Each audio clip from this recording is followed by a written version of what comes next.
जिज्ञासु मित्रों, बहुत बहुत अभिनंदन है आप सभी का दिव्य सृजन में। प्रत्येक दिवस की भांति आज फिर हम यहाँ पर यह लाइव चर्चा का कार्यक्रम शुरू कर रहे हैं। और आज इस लाइव चर्चा का जो विषय है कि विचारहीनता ही मृत्यु है। विचारहीनता ही मृत्यु है। अब यह जो विषय है विचारहीनता की,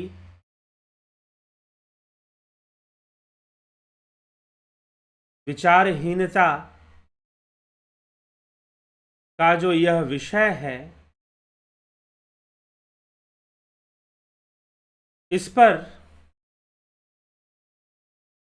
भगवान दत्तात्रेय परशुराम जी को समझाते हैं, क्योंकि परशुराम जी के मन में बहुत सारे विचार आ रहे हैं और उनके अंदर जो विचार आ रहे हैं वैराग्यपूर्ण है और वह विचार उन्हें मुक्ति की यात्रा करवाना चाहते हैं। और उस विचार का जो आधार है, भगवान दत्तात्रेय कहते हैं, सद्गुरु दत्तात्रेय कहते हैं कि उस विचार का आधार है माँ त्रिपुरा सुंदरी की उपासना। हे परशुराम, माँ त्रिपुरा सुंदरी की उपासना से ही आपके मन में ऐसे विचार उत्पन्न हुए हैं। माँ त्रिपुरा सुंदरी के उपासना से ही आपके मन में ऐसे विचार उत्पन्न हुए हैं और यह विचार आने आवश्यक है, जरूरी है। वास्तव में जो जीवित है उसी के अंदर विचार आएंगे, तो विचारवान होना आवश्यक है। मनुष्य विचारहीन होकर अपना जीवन व्यतीत कर रहा है। जैसे कि दत्तात्रेय जी ने एक कहानी सुनाई कि कुछ लोगों का समूह जो कि विंध्याचल की घाटी में पहुंचता है, वहां उन्हें भूख लगती है तो व्याकुल होकर बिना समझे बिना परखे वो कोई फल खा लेते हैं, काजू समझकर कुचलों को खा लेते हैं। फिर कुचलों का नशा उन्हें चढ़ता है, फिर नशा मिटाने के लिए नींबू समझकर धतूरा खा लेते हैं। अर्थात सही से विचार नहीं करते। धतूरे का फल बाहर से देखने में नींबू जैसा होता है, लेकिन अगर विचार नहीं किया, ध्यान से नहीं देखा, तो फिर वो धतूरे को नींबू समझकर खा लेते हैं। ये कहानी सुनाने के बाद कि फिर वो धतूरा खा लेते हैं, धतूरे से और नशा चढ़ जाता है, फिर आपस में ही लड़ना झगड़ना शुरू कर देते हैं। अभी 2 दिन पहले मैंने ये पूरी कथा सुनाई थी। परसों के लाइव चर्चा में आपको मिला होगा। तो फिर वो एक नगर में जाते हैं, नगर में वहाँ द्वारपाल होते हैं, वो उनको रोक देते हैं, उनकी पिटाई कर देते हैं, उनको भगा देते हैं। कुछ नाले में गिर जाते हैं जहाँ मगरमच्छ होते हैं, वो उनको खा जाते हैं। कुछ लोगों के हाथ पैर टूट जाते हैं, कुछ जैसे तैसे जान बचाकर भाग पाते हैं। तो इस तरह से उनकी स्थिति बड़ी भयानक हो जाती है। कारण है कि वो किसी भी कार्य में विचार नहीं कर रहे हैं। अब यहां पर विचारणा का अर्थ क्या है? यहां पर विचारणा का अर्थ क्या है? विचार करने का अर्थ क्या है? विचार तो भाई सबको आते हैं, विचार तो सबको आते हैं, प्रत्येक मनुष्य को विचार आते हैं। और कई बार तो विचार ही मुसीबत के जड़ हैं। जब विचार हमारे नियंत्रण में नहीं रहते हैं तो विचार हमें दुखी करते हैं, डिप्रेशन पैदा करते हैं, आत्महत्या करवाते हैं। तो विचार हमें बहुत भयंकर व्याधि में डाल देते हैं। तो विचारहीन होने का मतलब यह नहीं है कि वो विचार शून्य हो गया, नहीं। विचार शून्य तो एकमात्र योगी हो सकता है। विचार शून्य तो एकमात्र योगी ही हो सकता है, दूसरा कोई व्यक्ति विचार शून्य नहीं हो सकता। विचार शून्य की अवस्था, चित्त शून्य की अवस्था योगियों को ही प्राप्त होती है। हाँ, विचार अनियंत्रित रूप में होते हैं। तो यहां पर विचारशील होना या विचारहीनता ही मृत्यु है। इसका अर्थ यह है कि जो व्यक्ति विचार नहीं कर रहा, किसी भी विषय को सही से नहीं देख समझ रहा, उसके विषय में उसकी प्रकृति को समझने का प्रयास नहीं कर रहा, उसकी दृष्टि में दर्शन नहीं है। देखना और दर्शन, दर्शन किसे कहते हैं? अब जैसे कि परशुराम जी ने कहा कि प्रतिदिन लोग मृत्यु को प्राप्त होते हैं, लेकिन उनकी मृत्यु को देखकर भी मनुष्य विचार नहीं करता, क्योंकि वो विचारहीन हो गया है।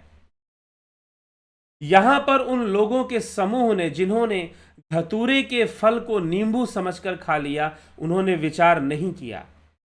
उन्होंने देखा कि धतूरा का फल नींबू जैसे आकार में और वैसा ही रंग लग रहा है, नींबू ही होगा, एक नए प्रकार का, खा लेते हैं।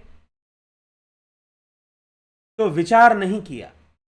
कहने का तात्पर्य यह है कि जो मनुष्य विचार नहीं करता, जिसके पास दार्शनिक बुद्धि नहीं है,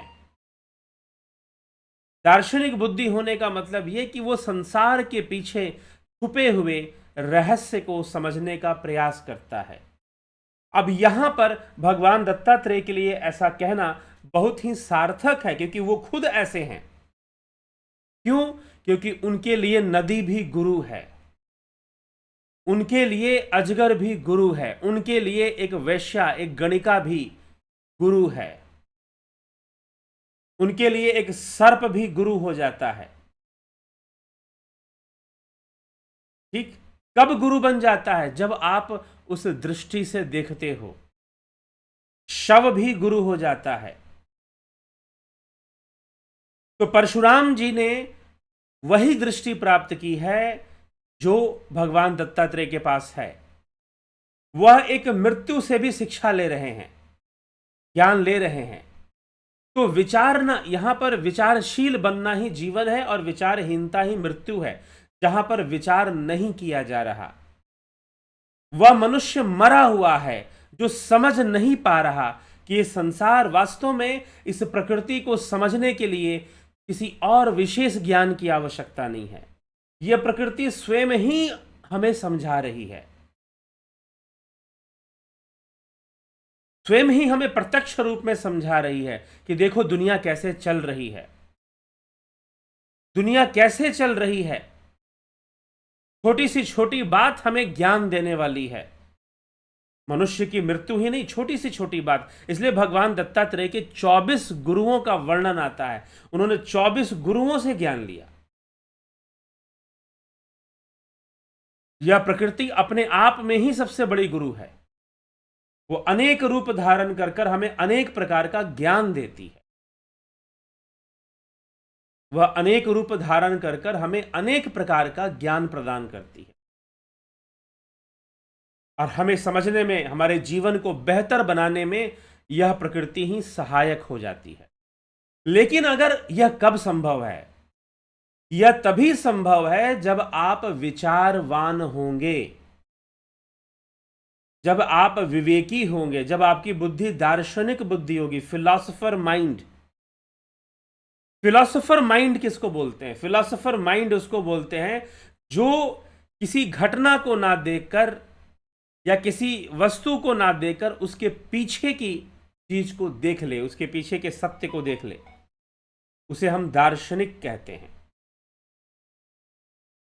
उसे हम दार्शनिक कहते हैं। वो अनुमान लगा लेता है, उनकी अनुमान शक्ति बहुत बेहतर होती है।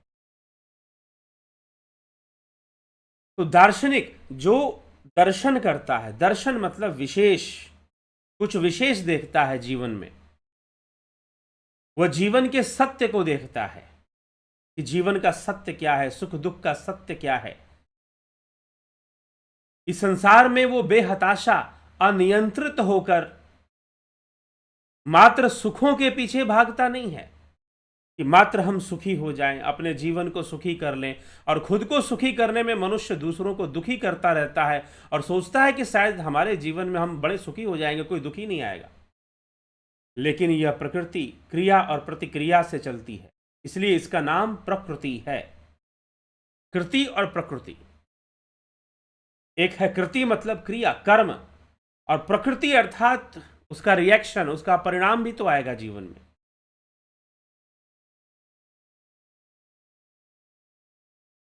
जो अनेकों लोगों को मृत्यु को प्राप्त होते हुए देख भी यह विचार नहीं करता है कि एक दिन उसका शरीर भी नष्ट होगा।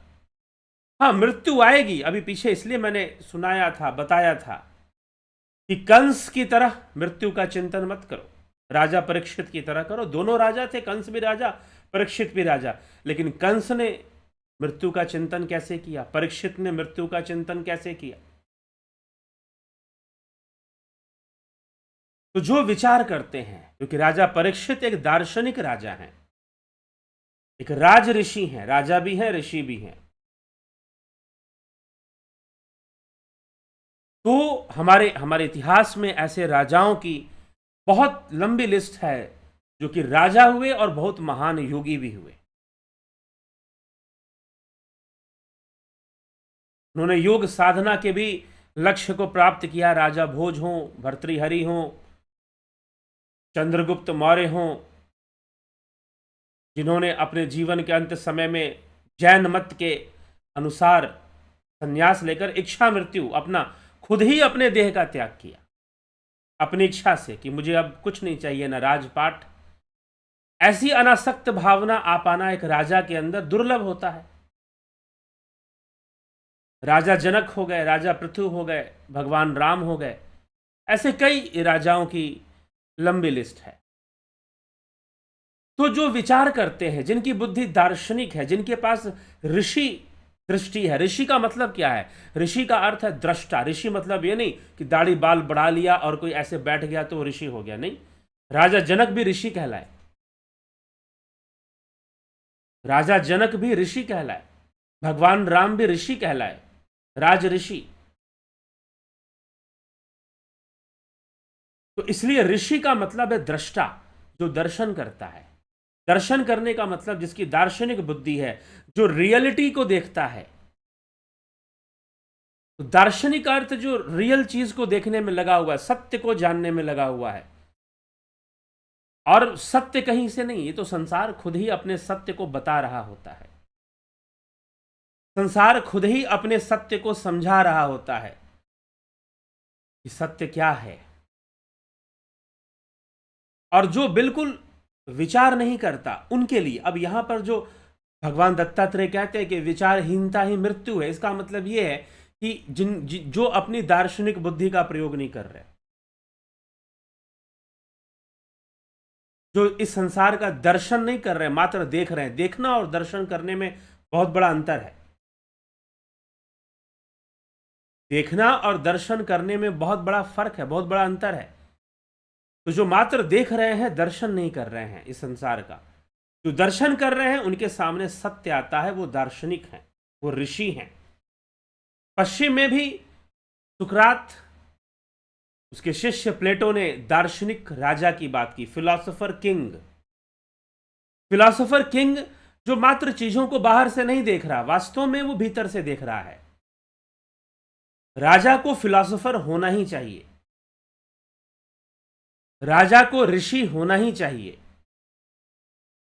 इसलिए हमारे इतिहास में राज ऋषि तंत्र की बात आती है। चंद्रगुप्त मौर्य एक राज ऋषि, चाणक्य ने एक ऐसे राजा को तैयार किया जिसको दार्शनिक ज्ञान हो, जिसको वैदिक ज्ञान हो, जिसको संसार के सत्य का अच्छी प्रकार से ज्ञान हो, तभी कोई राजा संन्यास लेता है। तो आचार्य चाणक्य ने एक राजा बनाया, ऐसा राजा जो कि स्थिरता से राज भी चला सके, न्याय भी कर सके और सब कुछ छोड़ छाड़ के वो अपने मोक्ष की ओर जा भी सके। इतनी इच्छा शक्ति वो रखता हो। ये तभी संभव है जब उसने संसार को दार्शनिक दृष्टि से देखा हो, ऋषि दृष्टि से देखा हो। हम संसार को किस दृष्टि से देखते हैं? हम क्या देखते हैं कि पड़ोसी ने बहुत बड़ी गाड़ी खरीद ली, पड़ोसी ने बहुत बड़ा टीवी खरीद लिया, क्या बस इतना ही देख रहे हैं? हम देख क्या रहे हैं? बस तुलना कर रहे हैं बाहर के जगत से, अपने सुखों की दूसरों से। क्या बस हम कंपेयर कर रहे हैं और हम सोच रहे हैं कि शायद मनुष्य ऐसे सुखी हो जाता है, शायद मनुष्य वैसे सुखी हो जाता है, शायद मनुष्य ये करके सुखी हो जाता है, शायद मनुष्य वो करके सुखी हो जाता है। लेकिन सुख क्षणिक होता है। हेरेक्लाइटस, ए वीपिंग फिलोसोफर, हेराक्लाइटस को कहते हैं कि रोता हुआ दार्शनिक, हमेशा रोता रहता था क्योंकि उसे लगता था दुनिया में कुछ भी स्थिर नहीं है। और यही अल्टीमेट रियलिटी है कि दुनिया में कुछ भी स्थिर नहीं है, ना सुख स्थिर है, ना दुख स्थिर है, ना रिश्ते स्थिर है, ना समय स्थिर है। सब कुछ निकल रहा है, सब कुछ निकल रहा है हाथ से, सब कुछ जा रहा है, सब कुछ बदल रहा है। इसलिए हेराक्लाइटस को कहा जाता था वीपिंग फिलोसोफर, रोता हुआ दार्शनिक। देखो, कल जो था वो आज नहीं है, कल जो था वो आज बदल गया है, वो वही नहीं है। You can't bath in the same river again.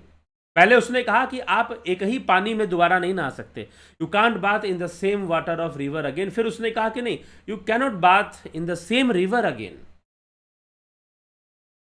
तो लोगों ने उससे पूछा कि ये बात तो हमें समझ में आती है कि चलो पानी बह गया तो हम दोबारा उस पानी में नहीं नहा सकते, लेकिन नदी तो वही है।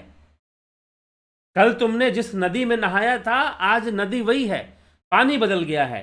हेराक्लाइटस ने कहा कि नो, यू आर रॉन्ग। कल जो नदी था वह रिवर पॉइंट 1 था, आज जो नदी है वो रिवर पॉइंट 2 है। वो ऐसे आईडी दे दिया करता था। आज तुम बदल गए हो, आज तुम मुझसे मिले हो, कल तुम मुझसे नहीं मिलोगे, मैं इस बात की गारंटी देता हूं। हेराक्लाइटस को कुछ लोग पागल कहते थे, हेराक्लाइटस को कुछ लोग पागल कहते थे।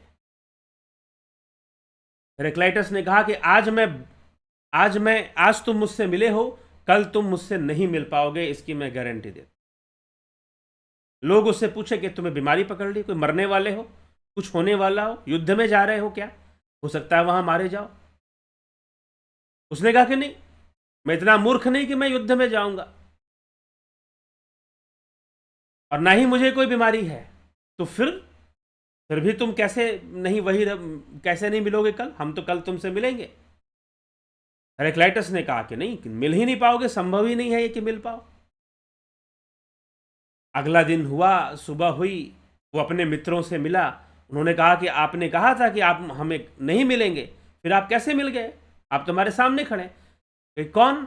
मैं वो नहीं हूं जो कल तुमसे मिला था, मैं वो नहीं हूं जो मैं कल तुमसे मिला था। अरे एक दिन मेरी उम्र बढ़ गई है, मैं वही हूं अभी तक। हेराक्लाइटस बोलता कि एक दिन मेरी उम्र बढ़ चुकी है और तुम मुझे वही समझ रहे हो। नहीं,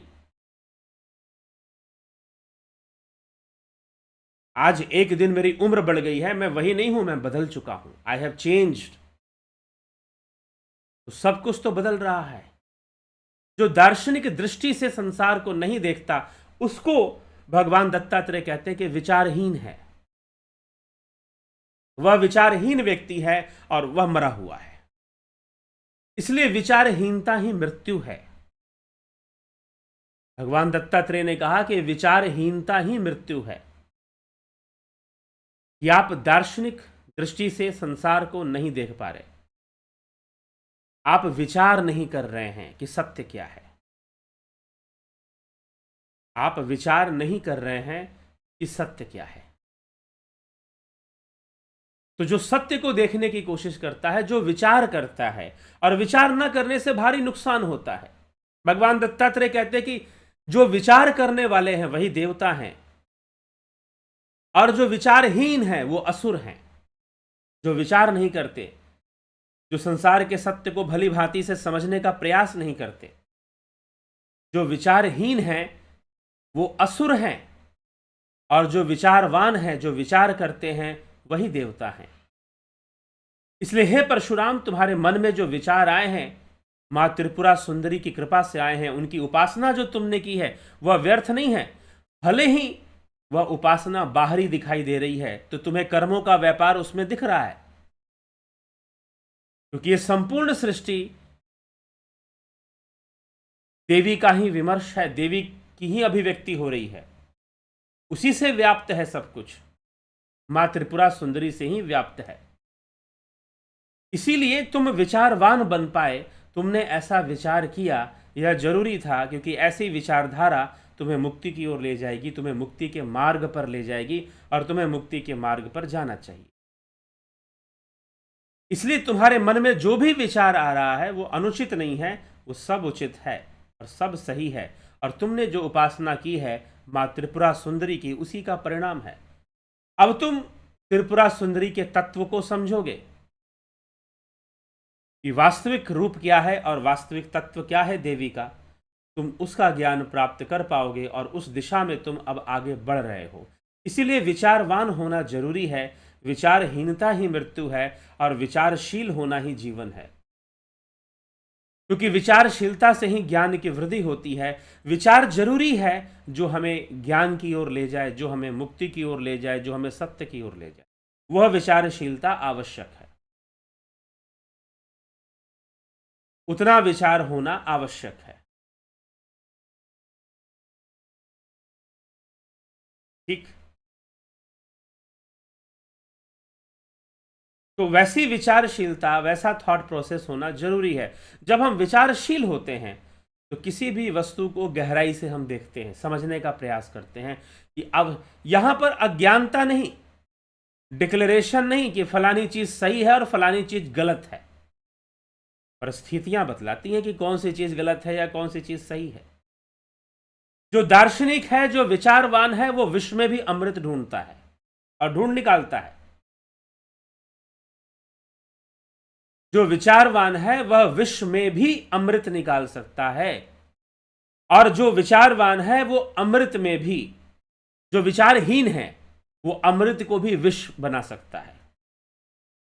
जो विचारहीन व्यक्ति है, जो विवेक का इस्तेमाल नहीं करता, विचार नहीं करता, वो अमृत को भी विष बना देगा, और जो विचारशील है वह विष को भी अमृत बना लेगा। यह विचारों की शक्ति है, विचारशीलता। विचारशीलता कहने का मतलब विज्ञान का विकास तभी होता है जब विचारशीलता का विकास होता है। इसलिए कहा गया philosophy is the mother of science. कुछ दार्शनिकों ने कहा कि philosophy is the theoretical science या theoretical physics. Philosophy is theoretical physics, ऐसा भी कहा। तो जो विचारवान हैं, जो प्रकृति के सिद्धांत को समझने का प्रयास करते हैं और जो जानते हैं, वो विश्व में भी अमृत ढूंढ लेते हैं, उन्हें विश्व में अमृत मिल भी जाता है। और जो विचारहीन है वो अमृत को भी विष बना के पी लेंगे, क्योंकि कोई भी वस्तु अपनी स्थिति में सही होती है और उसकी अगर अधिकता हो जाए तो वह विष का रूप धारण कर लेती। अति सर्वत्र वर्जते, अति सर्वत्र वर्जते। सांप का विष भी दवा का काम कर जाता है। सही मात्रा में उसका प्रयोग जब किया जाता है, वैद्यों के द्वारा जब किया जाता है, डॉक्टर के द्वारा जब किया जाता है औषधि के रूप में, तो वह भी हमारी सहायता कर देता है, जीवन रक्षा कर देता है। नहीं तो जो अमृत है वह भी हमारे लिए विष का रूप धारण कर ले कहीं। तो इस तरह से जो विचारवान हैं वो वास्तव में संसार को अच्छे ढंग से जी पाते हैं और वो हर चीज के महत्व को भली भांति समझ पाते हैं।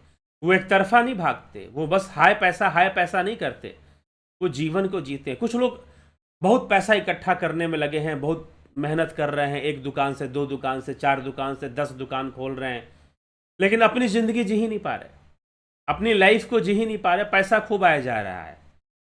कुछ लोग 8-8 घंटे जॉब कर रहे हैं, अपने लाइफ को जी ही नहीं पा रहे। अब विचार देखिए, विचार ही तो है, सबसे पहले विचार ही है। विचार और संस्कार ये जो काम करते हैं ना, जैसे आपको बना देते हैं। अब ऐसे परिवारों में जहां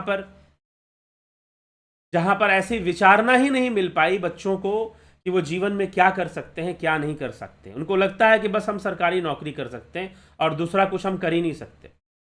आइडियाज ही नहीं होती हैं।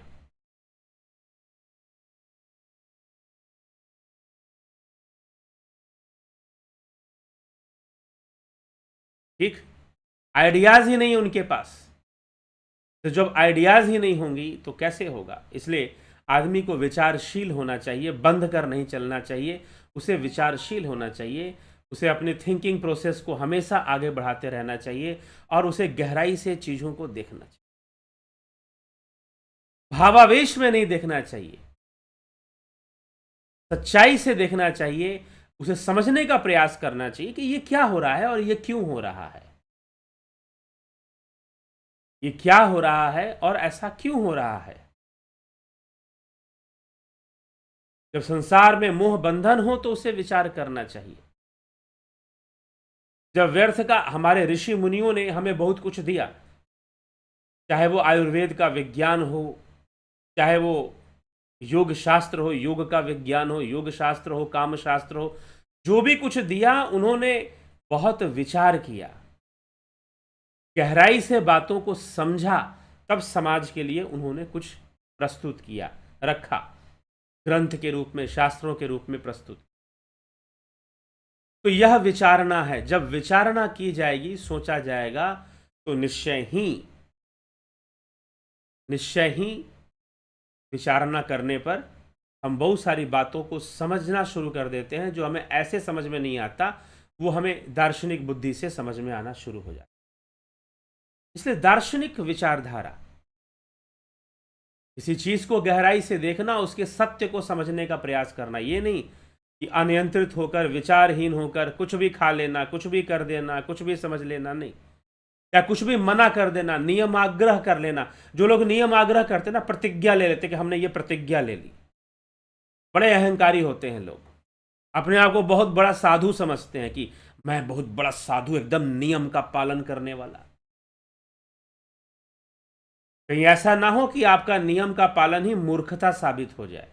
इसीलिए हठ ग्रंथों में नियम आग्रह को योग में बाधक तत्व माना गया है। हठ योग के जो ग्रंथ हैं उनमें नियम आग्रह को, क्योंकि नियम आग्रह मतलब आपने नियम पकड़ लिया और उसके हठ में पड़े हुए हो, विचारना खत्म हो गई। यहां पर आप विचारहीन हो गए, आप विचार कर ही नहीं रहे हो। समय और परिस्थितियां होती हैं, समय और परिस्थितियां होती हैं, उसके हिसाब से नियम बदल जाया करते, उचित अनुचित की परिभाषाएं भी बदल जाया करती हैं, पाप पुण्य की परिभाषाएं भी बदल जाया करती हैं समय और परिस्थितियों के हिसाब से।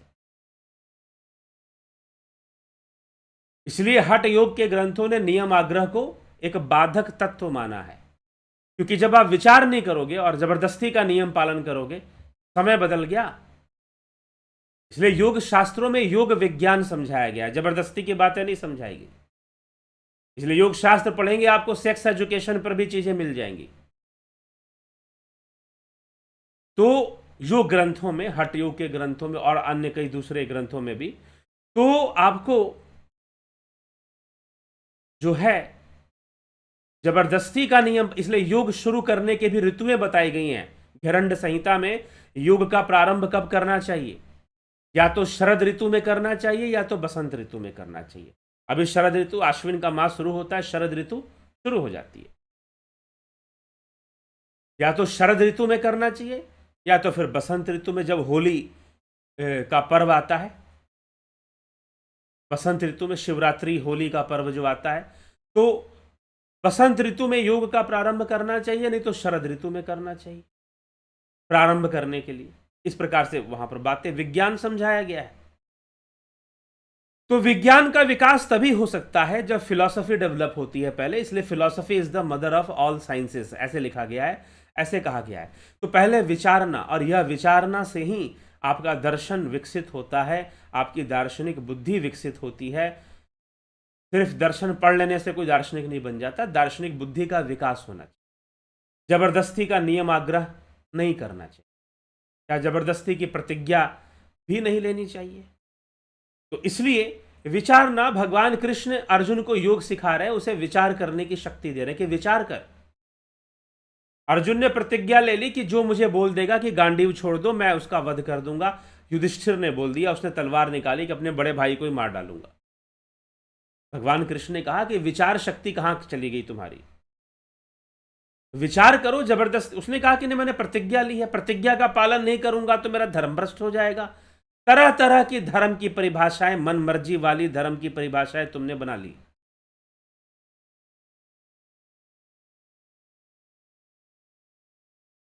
तो विचार करके हमें, अब कुछ लोग प्रेम में पागल हो जाते हैं तो विचार करना ही शुरू कर देते हैं, भूल जाते हैं, आगे पीछे कुछ सोचेंगे ही नहीं। मैं तो फलाने से ही शादी करूंगा या करूंगी, जिद पकड़ लेते हैं, विचारना नहीं करते। तो जहां पर आप भावावेश हो जाएंगे, विचारना नहीं होगी और विचार नहीं होगा, समझो कि आपकी मृत्यु हो गई। तो यहां पर भगवान दत्तात्रेय कह रहे हैं कि विचारहीनता ही मृत्यु है।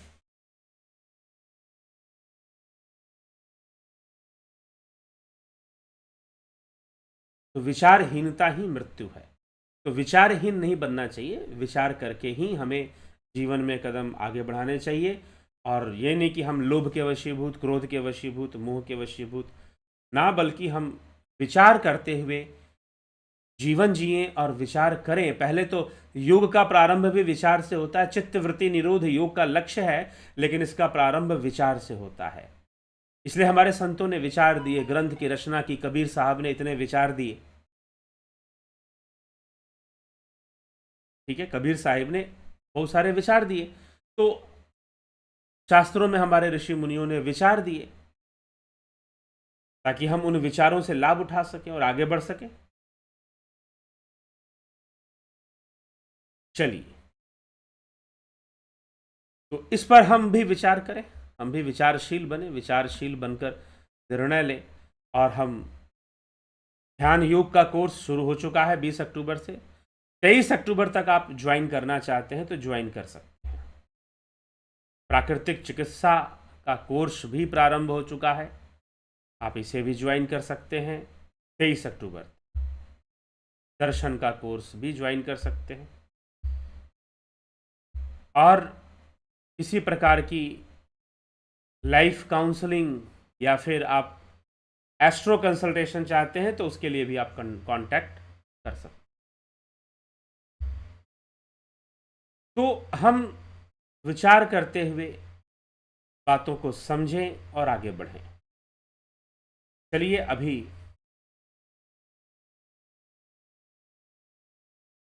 आपके टिप्पणियों को, आपके कमेंट्स इनबॉक्स में, चैट इनबॉक्स में देखेंगे। क्या चैट किया आपने? योगेश खैरनर जी, ओम तत्सत, कमलेश खैरनर जी, नवज्योति नाथ जी, अवधेश कुमार जी, संतोष कुमार जी, नरेंद्र माकोड़े जी, रतन सिंह जी, अवनी प्रधान, शिव शक्ति, विष्णु चंद्र मौर्य, राजू पाल, गोविंद प्रसाद नीमा, अर्जुन भाई चौहान, सविता नायक, रूपलाल विश्वकर्मा, शिखर शर्मा, तरुण शाह जी, एके त्यागी, नीना त्रिपाठी, विनोद केसूद, किशोर वैद्य, मनोज साइन, शिव रामकृष्ण, पलकधारी राजभर जी, बीकू कुचाड़िया जी, सुदेश कुमारी, घनश्याम सरोदे, दयानंद जी, मृदुला कुमारी जी, तीरथ जी, प्रभुदत्त शर्मा, रामविलास जी, कन्हई कुमार, श्वेता राय सिन्हा, पोस्ट काश शर्मा जी, सुलेखा देवी जी। गुरु जी, पहले दिन का नाड़ी शोधन करने से ध्यान में सुनने का अनुभूति हुआ।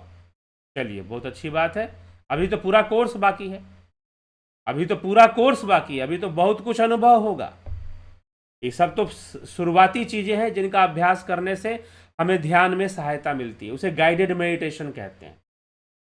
ध्यान योग के कोर्स में पहले गाइडेड मेडिटेशन कराया जाता है, फिर ट्रांसेंडेंटल अतेंद्रिय ध्यान, ठीक है, बाद में कराया जाता है। तो ये आपको इस तरह से ये पूरा होगा कोर्स। विनोद कुमार शर्मा जी, ओम तत्सत, धर्मेंद्र कुमार जी, हम जब कोई शांत जगह होते हैं तो हमारे कान में सीटी बनने की आवाज़ आती है, क्या ये कोई बीमारी है? पता नहीं, डॉक्टर को दिखाइए, हो सकता है बीमारी हो। हिम सुनार जी, ट्रू इंडियन जी, हीरालाल यादव, शिव शक्ति, ध्यान शरद ऋतु में क्या शुरू करते हैं, क्या महत्व है? नहीं, ध्यान योग नहीं, योग, हठ योग की बात कही गई है घैरण्य संहिता में। हठ योग के लिए कहा गया है, आसन आदि क्रियाओं के लिए कहा गया है कि हठ योग का जो प्रारंभ है आपको या तो शरद ऋतु में करना चाहिए। ध्यान तो आप किसी भी ऋतु में कर सकते हैं, लेकिन हठ योग का जो प्रारंभ है, हठ योग के लिए में आता है आसन, कुंभक, मुद्रा, बंद, ये सारी क्रियाएं हठ योग में आती हैं। ठीक, तो ये जो क्रियाएं हैं इनका जो अभ्यास है आपको शरद ऋतु या बसंत ऋतु में प्रारंभ करना चाहिए। ध्यान योग के लिए नहीं कहा गया है, समझ लेंगे, ध्यान योग के लिए नहीं कहा गया है, हठ योग के लिए बात कही गई है।